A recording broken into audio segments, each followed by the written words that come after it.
Danny Cole had been broke for 3 months. He lived in a small room above a repair shop on Kethos 9, a dusty frontier moon where nothing good ever happened. He worked as a salvage trader, which meant he bought broken things and tried to sell them for more than he paid. Most of the time, he failed. The auction house on the edge of town was a dirty place filled with junk. Broken engines, damaged hull plates, and old navigation computers sat in piles on the floor. Aliens of all kinds walked through the rows looking for bargains. The Velthari with their silver skin and cold eyes. The Kryn with their 4 arms and sharp teeth. They all looked down on humans. Everyone did. Danny walked through the auction with his hands in his pockets.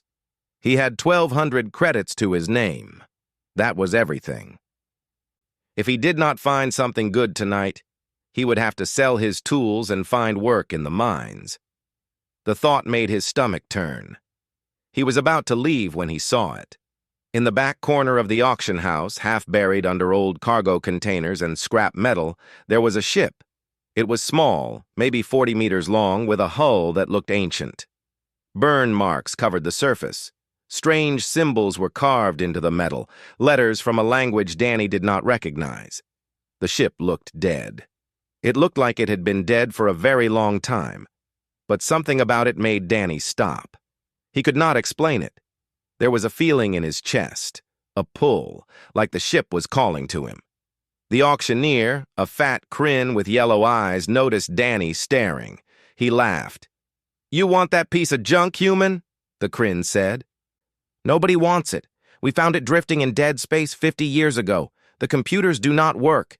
The engines are gone. It is scrap. Pure scrap." Danny walked closer to the ship. He put his hand on the hull. The metal was cold, but for just a moment, he thought he felt something. A vibration. A heartbeat. "How much?" Danny asked. The Kryn laughed again. Other aliens nearby joined in. A Velthari merchant shook his head and whispered something to his companion. Danny heard the word human and knew it was not meant kindly. 1,000 credits, the Kryn said. "Take it away. I need the space." Danny should have walked away. He knew that. 1,000 credits for a ship that did not work was a terrible deal. But he could not move. He could not stop looking at those strange symbols on the hull. "I will give you 1,200, Danny said. "Everything I have." The auction house went quiet. Then everyone laughed. The Kryn took Danny's money with a grin that showed all his teeth. "Humans," he said, "always wasting credits on dreams." Danny hired a tow drone to pull the ship to his repair dock. It cost him 50 credits he had to borrow from Katie Harris, his partner and only friend. Katie was a mechanic, the best Danny had ever known. She was short with dark hair and quick hands that could fix almost anything. When she saw the ship, her face went pale. "Danny," she said slowly, "what did you do?" "I bought us a ship," he said. "You bought us a corpse." Katie walked around the vessel, running her hand along the hull. "This thing is ancient. I have never seen metal like this. And these symbols, I do not recognize the language." "Can you fix it?" Danny asked. Katie was quiet for a long time. She climbed onto the hull and looked at the damage. She checked the places where engines should have been. She found a hatch and forced it open with a crowbar. "I do not know," she said finally. "I do not even know where to start. Danny, this might be the worst purchase you have ever made, and you once bought a crate of engine parts that turned out to be rocks." "Those looked like engine parts," Danny said. "They were rocks, Danny. Gray rocks." Despite her words, Katie did not give up. She never did. Over the next few days, they worked on the ship together. They cleared away the dirt and grime that covered the hull. They found more symbols hidden under the filth, and they found a name. It was written in old Earth letters, carved deep into the metal near the front of the ship. The letters spelled a single word, Eternum. "Eternum," Katie said, tracing the letters with her finger. "That is Latin. Old Earth language. It means eternal or everlasting. Danny felt a chill run down his spine. How old is this ship?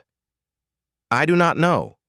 But Danny, if this is really from old Earth before the fall, we might be looking at something thousands of years old. That night, Danny could not sleep. He went down to the dock and sat in the cockpit of the Eternum. The seats were covered in dust. The screens were dark. Everything was dead and silent. He sat there for a long time, thinking about his life, about all the failures and mistakes, about how everyone said humans were weak and stupid and would never be anything more than servants to the alien races. He thought about his parents, who had died working in Velthari mines. He thought about all the humans scattered across the galaxy, living as second-class citizens in a universe that did not want them. I do not know what you are, Danny said to the ship, but I found you. That has to mean something. The moment the words left his mouth, something happened. A light flickered on the console, just one small light, blue and soft, then another and another. The screens began to glow. The dust on the controls seemed to blow away on its own, though there was no wind. Danny jumped out of his seat, his heart pounding. A voice filled the cockpit.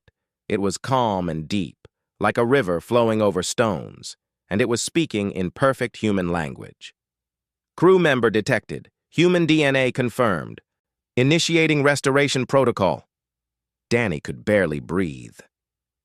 What are you? Katie stood at the entrance of the ship with her mouth open. The lights were everywhere now, running along the walls like rivers of blue fire. The hum of power filled the air, deep and steady, like a giant heart beating back to life. Danny, she whispered, what did you do? I did not do anything, Danny said. I just talked to it, and it woke up. Sentinel's voice came again, calm and patient. Restoration protocol is now active. Hull repairs will begin shortly. Estimated time to full operational status, 14 days. Katie stepped inside the ship, her eyes wide. She looked at the console, at the screens that now glowed with information she could not understand.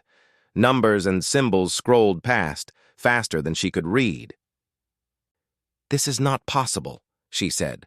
This ship was dead. The engines were gone. There was nothing here.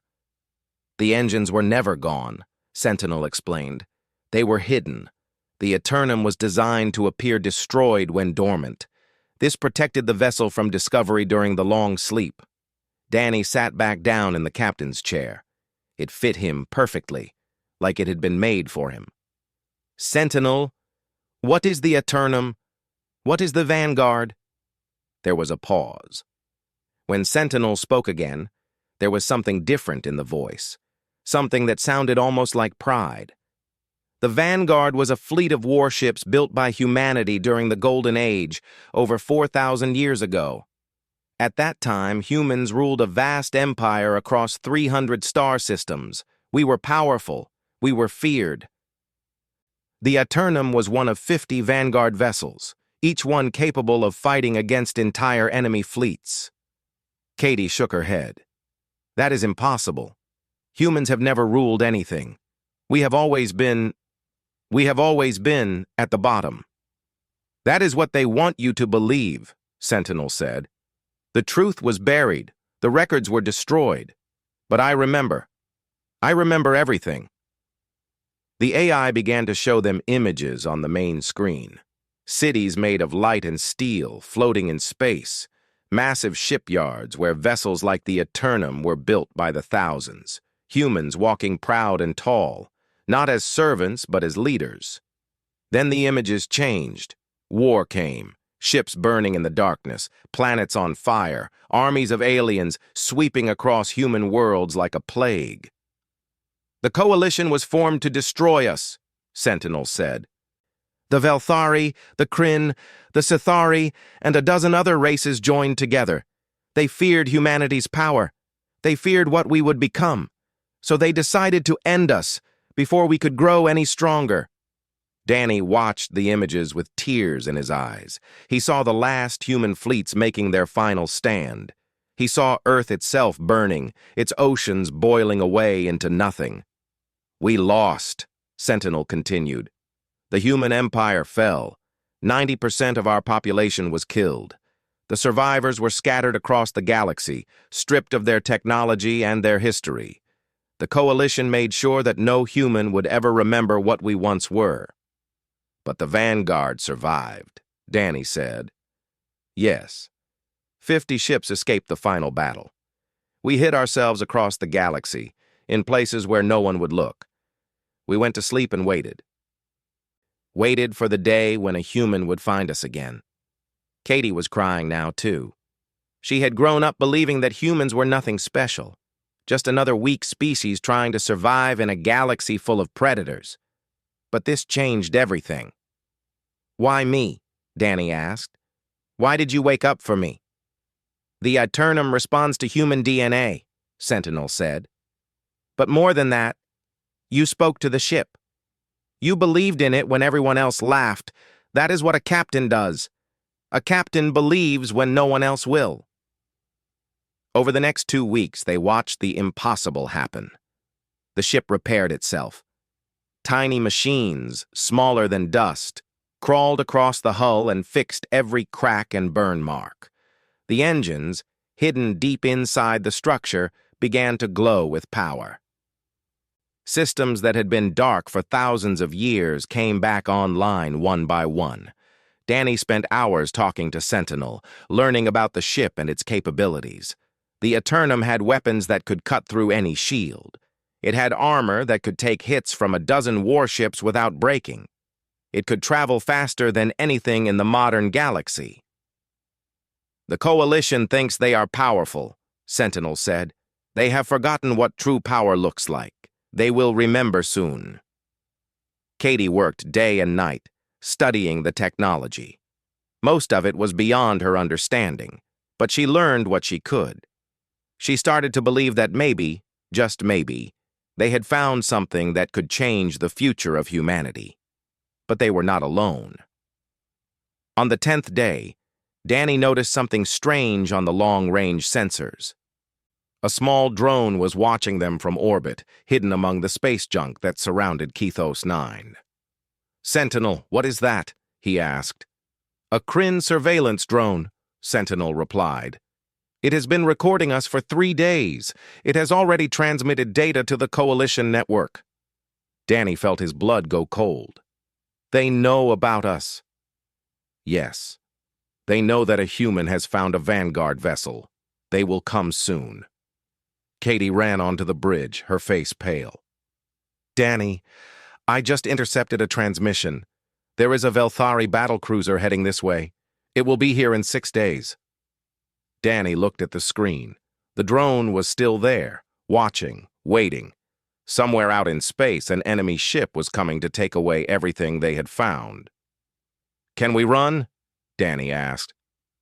"The Eternum will be fully operational in 4 days, Sentinel said. "We can run. But Captain, I must tell you something. This ship was not built to run. It was built to fight." Danny stood up and walked to the window. Outside, the stars were bright and cold. Somewhere out there, the Coalition was preparing to crush him like they had crushed so many humans before. But Danny was not afraid. For the first time in his life, he felt something else.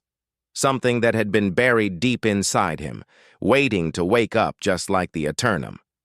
He felt hope. "We are not running," Danny said. "If they want this ship, they can come and try to take it." Katie grabbed his arm. "Danny, are you crazy? One battlecruiser has enough firepower to destroy a Sim." The Velthari battlecruiser arrived 2 days early. It dropped out of faster-than-light travel like a predator coming out of the shadows, its massive hull blocking out the stars. The ship was called the Iron Judgment, and it was 500 meters of metal and weapons. Commander Zorath stood on its bridge, looking down at the small moon below. Danny watched the cruiser appear on his sensors. His heart was beating fast, but his hands were steady on the controls. The Eternum had finished its repairs that morning. Every system was online. Every weapon was ready. "They are hailing us," Katie said. She was sitting at the communications station, her face tight with fear. "Put it through," Danny said. The screen flickered, and Commander Zorath appeared. He was tall for a Velthari, with silver skin that seemed to glow in the light of his bridge. His eyes were black and empty, like holes in space. "Human," Zorath said. His voice was cold. "I am Commander Zorath of the Velthari Dominion. You are in possession of technology that belongs to the Coalition. You will surrender the vessel immediately and submit to arrest." Danny looked at the alien commander.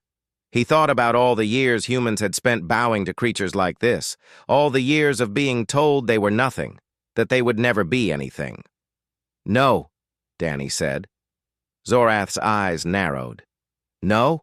You dare refuse? Do you understand what I can do to you? My ship carries enough weapons to turn that moon into dust. You have nothing. You are nothing." "I have the Eternum," Danny said, "and I am not giving it up." For a moment, Zorath said nothing. Then he laughed. It was an ugly sound, full of contempt. "The Eternum, a myth. A fairy tale that humans tell themselves to feel better about their pathetic existence. That ship is ancient junk. It cannot protect you." "Then come and take it," Danny said. He cut the transmission. Katie stared at him. "Danny, what are you doing? He is going to kill us." "Sentinel," Danny said. "Are we ready?" "All systems are operational, Captain. Shields at full power, weapons charged. The Eternum is ready to fight." Outside, the Iron Judgment began to move. Its weapon ports opened, revealing rows of plasma cannons that glowed with deadly light. The cruiser was huge, a monster of war that had destroyed dozens of ships in its career. No one had ever survived a battle against Commander Zorath. "They are locking weapons," Katie said. Her voice was shaking. Danny gripped the controls. "Sentinel, raise shields. Prepare to return fire." The first shots came like thunder. Plasma bolts screamed across space, bright enough to blind. They hit the Eternum's shields and exploded in bursts of fire and light. Nothing happened. Katie looked at her screens in disbelief. "The shields, they absorbed everything. Danny, we did not even feel it." On the Iron Judgment, Commander Zorath was not laughing anymore. He was staring at his tactical display, watching his weapons do nothing against a ship that should have been destroyed in the first second. "All batteries fire!" he shouted. "Everything we have!" The battlecruiser unleashed its full power. Hundreds of plasma bolts, missiles, and energy beams flew toward the Eternum. The space between them became a wall of fire. Any normal ship would have been vaporized instantly. The Eternum flew through the fire like it was nothing. Its shields flickered, but held. The ancient ship did not even slow down. "Impossible," Zorath whispered. "That is impossible." Danny felt the ship responding to his thoughts, moving where he wanted it to go before he even touched the controls. It was like the Eternum was alive, like it was part of him. "Sentinel," he said. "Show them what we can do." "With pleasure, Captain." A panel opened on the front of the Eternum. Inside was a weapon that had not been fired in 4,000 years. It was called the Nova Lance, and it had been designed to destroy ships 10 times the size of the Iron Judgment. A beam of white light shot from the Eternum. It crossed the distance between the ships in less than a heartbeat. It hit the Iron Judgment in the center of its hull and cut through like the ship was made of paper. The battlecruiser broke in half. Fire and debris exploded into space. Escape pods launched in every direction as the crew abandoned their dying vessel. In less than 5 seconds, the most feared warship in the sector was nothing but burning wreckage. Danny sat back in his chair, breathing hard. Katie was crying again, but this time, they were not tears of sadness. "We did it," she said. "Danny, we actually did it." Commander Zorath's escape pod was tumbling through space with the others. Danny could see it on the sensors. He thought about what the Velthari had said about how humans were nothing. "Open a channel," Danny said. "Wide broadcast. I want everyone to hear this." Katie nodded and activated the communications array. Danny spoke, and his voice went out across the sector, picked up by every ship and station within range. "This is Danny Cole of the Vanguard vessel Eternum. The ship you said was a myth. The ship you said was scrap. Today the Iron Judgment learned the truth. And soon the rest of the Coalition will learn it too. Humanity is not dead. We are waking up. And we are coming for what is ours." He closed the channel and looked at Katie. She was smiling through her tears. "What happens now?" she asked. Before Danny could answer, Sentinel spoke. "Captain, I am detecting multiple distress signals from the Velthari escape pods. Additionally, I am receiving transmissions from across the sector. News of the battle is spreading. Human colonies are reporting celebrations in the streets. The Coalition is calling an emergency meeting." Danny looked out at the stars. The wreckage of the Iron Judgment was still burning, a reminder of what had just happened. "They will send more ships," he said. "Bigger fleets. They will not stop until they destroy us, or we destroy them." "Yes," Sentinel said. "But Captain, we do not have to fight alone. The other Vanguard vessels are still out there waiting to be found, and humans across the galaxy are waiting for someone to lead them." Danny thought about his parents, about all the humans who had suffered under Coalition rule. He thought about the golden age that Sentinel had shown him, when humanity was powerful and free. "Then we find the other ships," Danny said. "We wake them up, and we build something new. Something the Coalition cannot destroy." The weeks after the battle changed everything. Word spread across the galaxy like fire through dry grass. Humans whispered the story to each other in mining camps and factory floors. They talked about the salvage trader who had found an ancient ship and destroyed a Velthari cruiser with a single shot. They talked about the Eternum, about the Vanguard, about the Golden Age. For the first time in centuries, humans had something to believe in.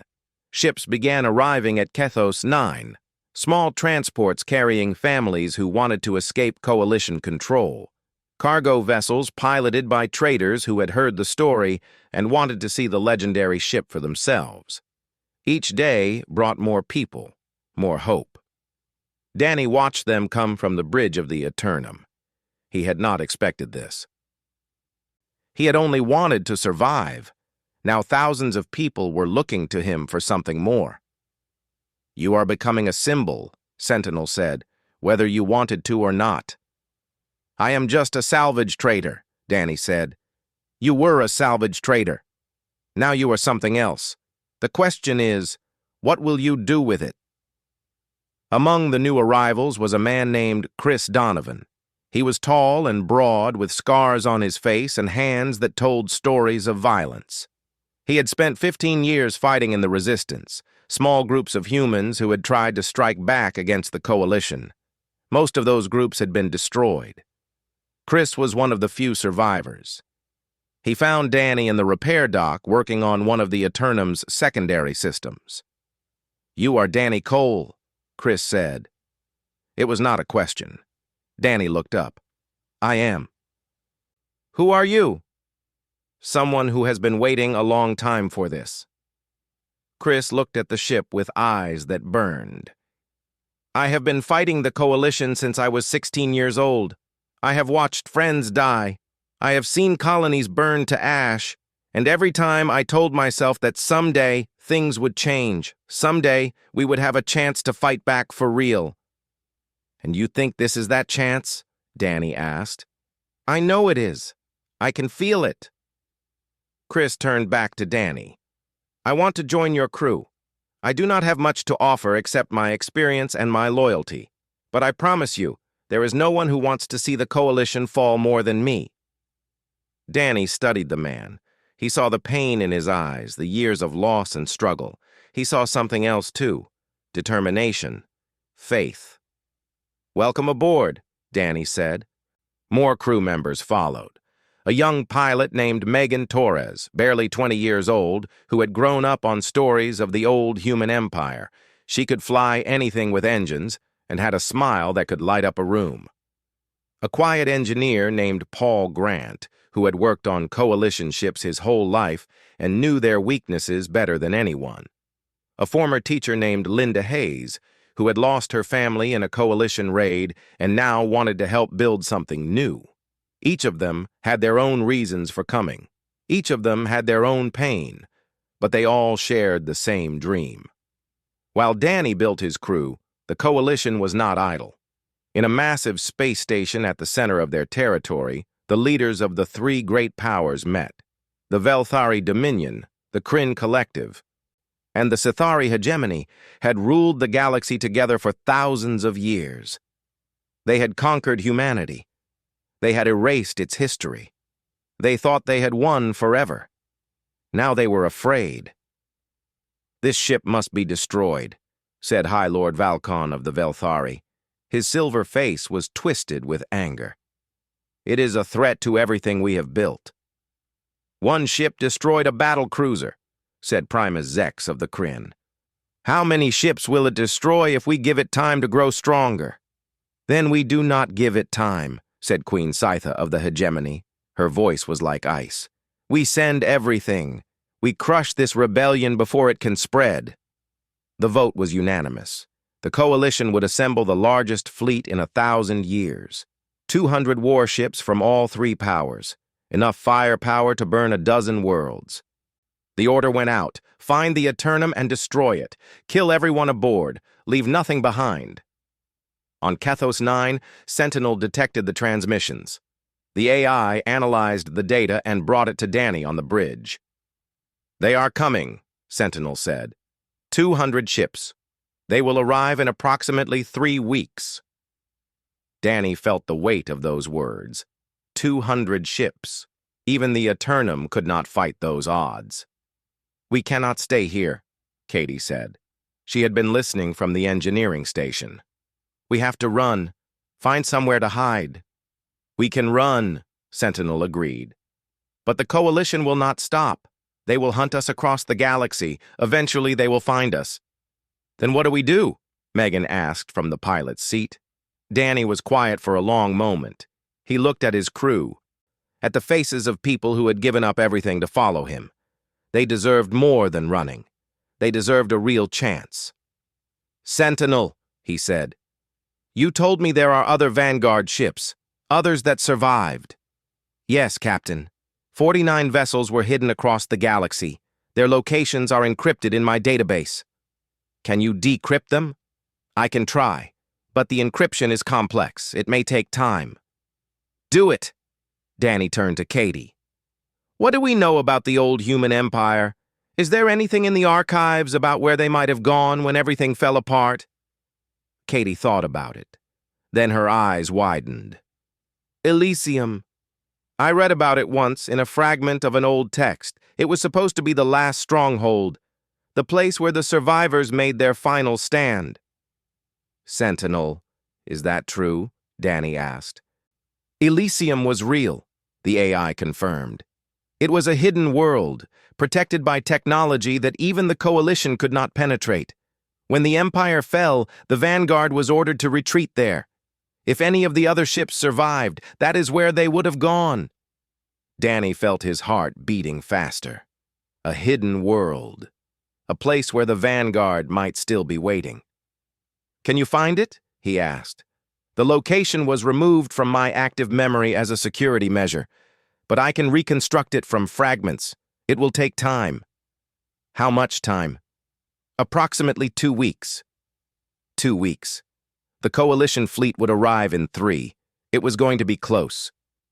Danny stood up and looked at his crew. They were scared. He could see it in their eyes. But they were also ready, ready to fight, ready to believe. "We have 2 weeks to find Elysium," he said. 2 weeks to wake up whatever is waiting there. If we succeed, we might have a chance. If we fail... He did not finish the sentence. He did not need to. Chris Donovan stepped forward. "We will not fail. We have waited too long for this, fought too hard. We are not going to lose now." The journey to Elysium took them through the darkest corners of the galaxy. They flew past dead stars and empty systems where no one had traveled in centuries. The Coalition fleet was behind them, getting closer every day. Danny could see them on the long-range sensors, a swarm of red dots moving through space like a hungry predator. But Sentinel worked without rest, piecing together fragments of ancient data. Star charts that had been encrypted for millennia, navigation codes that no living being remembered. Slowly, the path to Elysium began to appear. On the 12th day, Sentinel spoke. "I have found it, Captain. Elysium. The coordinates are locked in." The bridge erupted in cheers. Megan hugged Katie. Chris slammed his fist against the wall in triumph. Even Paul, who rarely showed emotion, allowed himself a small smile. "How far?" Danny asked. 2 days at maximum speed. "But Captain, there is a problem. The Coalition fleet has increased its pace. They will reach us in approximately 18 hours. The cheering stopped. Everyone looked at Danny. "Can we outrun them?" Katie asked. "No," Sentinel said. "They have predicted our trajectory. They are cutting us off." Danny stared at the tactical display. The red dots were spreading out, forming a net that would catch them before they could reach their destination.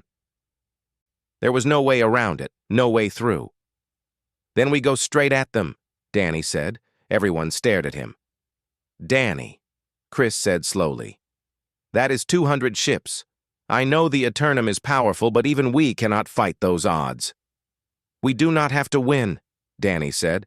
"We just have to break through, get past them long enough to reach Elysium. If the other ships are there, if we can wake them up." "It is a chance," Sentinel said. "A small one. But it is the only chance we have." The crew was silent. They all knew what this meant. They might not survive the next few hours, but they had come too far to turn back now. "I am with you," Megan said. She sat down at the pilot's console and began running calculations. "Let us show these aliens what humans can do." One by one, the others nodded. Chris, Katie, Paul, Linda. All of them ready, all of them willing to risk everything. Danny felt something swell in his chest. Pride, love, hope. "Sentinel," he said, "prepare for combat. All weapons online. Maximum power to shields and engines." "Yes, Captain. It has been an honor to serve with you." The Coalition fleet appeared on the main screen like a wall of death. Cruisers, destroyers, carriers, and battleships of every size and shape. The combined might of 3 empires gathered for one purpose, to destroy the Eternum and end the human uprising before it could begin. Admiral Krath of the Velthari commanded the fleet from his flagship. He watched the Eternum approaching and smiled. "One ship," he said to his officers. "They are charging at us with one ship. Humans truly are mad." "Should we hold formation, Admiral?" his tactical officer asked. "No need. All ships, open fire. Destroy them." The space between the fleets became a storm of weapons fire. Plasma bolts, missiles, energy beams, everything the Coalition had. The Eternum flew into the storm without slowing down. The shields held. The ancient technology absorbed hits that would have vaporized any modern ship. But even the Eternum had limits. Warning lights began to flash across the bridge. "Shields at 60%, Sentinel reported. "Multiple hull breaches on decks 4 and 7. Weapon systems are still operational." "Return fire," Danny said. "Everything we have." The Eternum's guns blazed. The Nova Lance cut through enemy ships like a sword through silk. Other weapons, dormant for millennia, came to life. Missiles that seemed to think for themselves, finding weak points in enemy armor. Energy pulses that disrupted shields and left ships helpless. Ships began to die. 5 Coalition vessels, 10, 20. The Eternum carved a path of destruction through the enemy fleet, leaving fire and wreckage in its wake. But there were too many. For every ship they destroyed, 2 more took its place. The shields dropped to 40%, then 30. "We are not going to make it," Katie said. Her voice was steady, but Danny could see the fear in her eyes. "Keep going," Danny said. "We are almost through." Then he saw it. On the far side of the enemy fleet, past the wall of ships and fire, a gap, a hole in their formation, just big enough for one ship. "Megan, do you see it?" "I see it." Her hands flew across the controls. "Hold on to something." The Eternum lurched forward, engines screaming at full power. The ship twisted and spun through enemy fire, dodging blasts that would have torn it apart. Megan flew like she had been born in that chair, guiding the ancient vessel through the chaos with impossible skill. They shot through the gap and out the other side. Behind them, the Coalition fleet scrambled to turn around, but they were too slow. The Eternum was through. "Elysium," Sentinel said. "Directly ahead." Danny looked at the screen and saw it. A world hidden behind clouds of cosmic dust, invisible to sensors that did not know what to look for. It was beautiful, green and blue like Earth had been in the old pictures.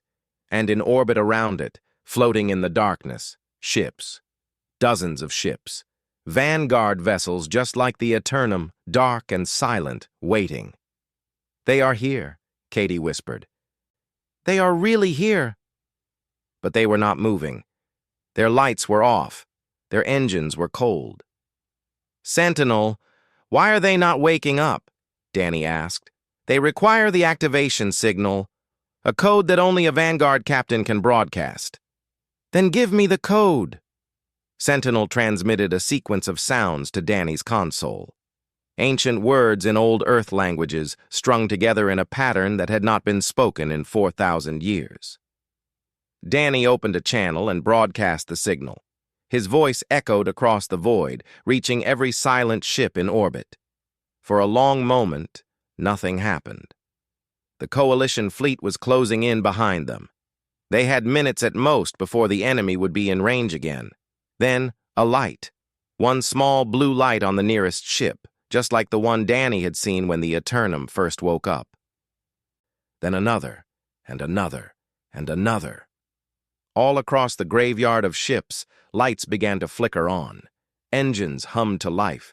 Screens glowed with power. The ancient fleet was waking up. And they were not alone. Inside each ship, stasis pods were opening. Humans who had been sleeping for millennia were opening their eyes, taking their first breaths in 4,000 years. Soldiers and commanders, engineers and pilots, all of them preserved for this moment. A voice came through the communication system. It was old, tired, but filled with strength. "This is Admiral Jack Monroe of the Vanguard flagship Eternity. We read you, Eternum. We have been waiting a very long time." There was a pause. "Who woke us up?" Danny stood tall. "My name is Danny Cole. I am the captain of the Eternum. The Coalition is behind us with 200 ships. They want to destroy us." Another pause. Then, to Danny's amazement, Admiral Monroe laughed. 200 ships? Son, we used to fight battles against 2,000. All ships. This is Admiral Monroe. Battle stations. It is time to remind the galaxy what happens when you threaten humanity. The Vanguard fleet came to life around them. 48 ships, each one as powerful as the Eternum. Their weapons charged, their shields activated. They formed up around Danny's ship like an army rallying to its flag. The Coalition fleet appeared at the edge of the system. Admiral Krath stared at his sensors in disbelief. That is impossible," he said. "Those ships were myths, stories. They cannot be real." But they were real, and they were moving forward. Danny opened a channel to the entire sector. His voice went out across the stars, to every Coalition ship, every human colony, every corner of the galaxy. "This is Captain Danny Cole of the Vanguard. We are humanity. We built empires before your civilizations had names. We explored the stars when your ancestors were still crawling in the mud. You thought you had destroyed us. You were wrong.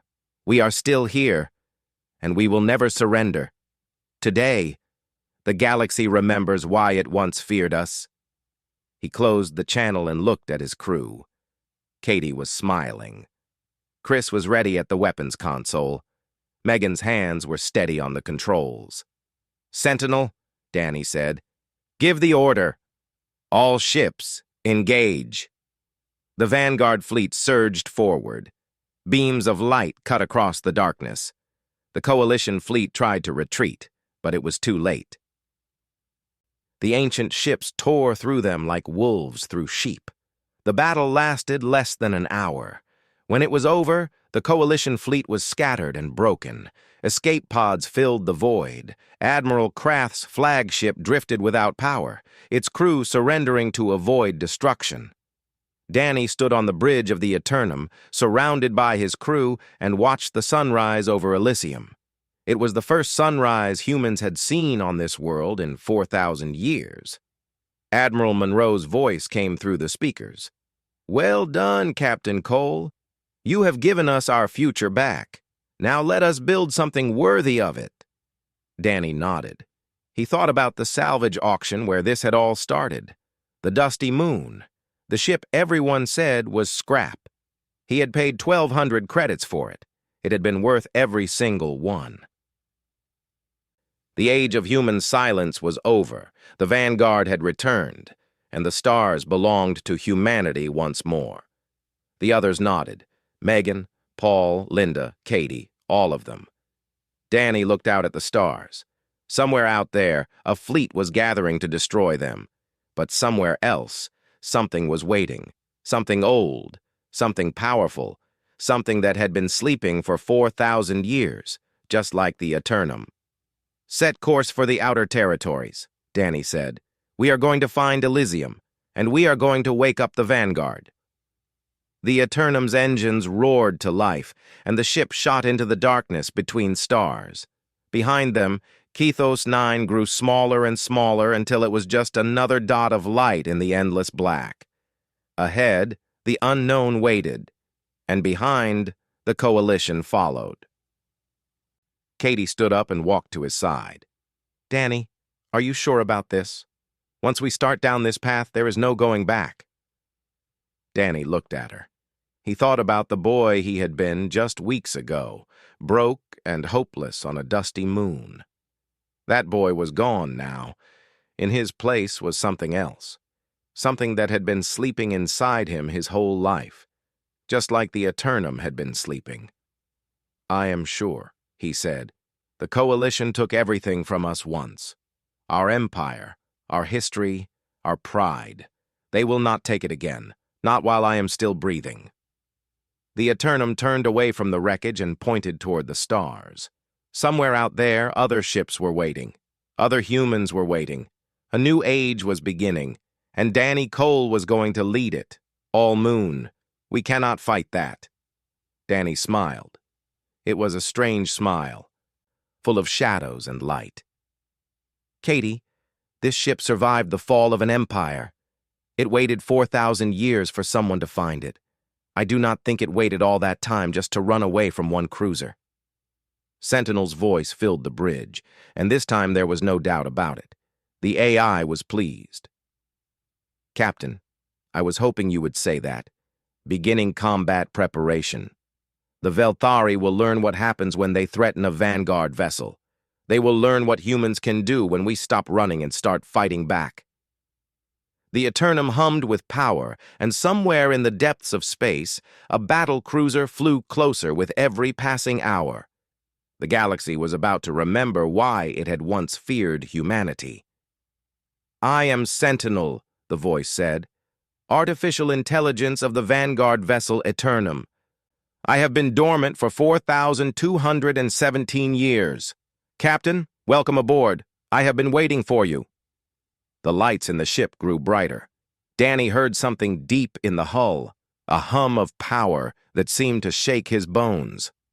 Outside, Katie was screaming his name, running toward the dock. Danny stood in the center of the cockpit, surrounded by light, and he understood that his life had just changed forever. The Eternum was awake, and so was something else, something that the galaxy had forgotten, something that the galaxy was going to remember very soon.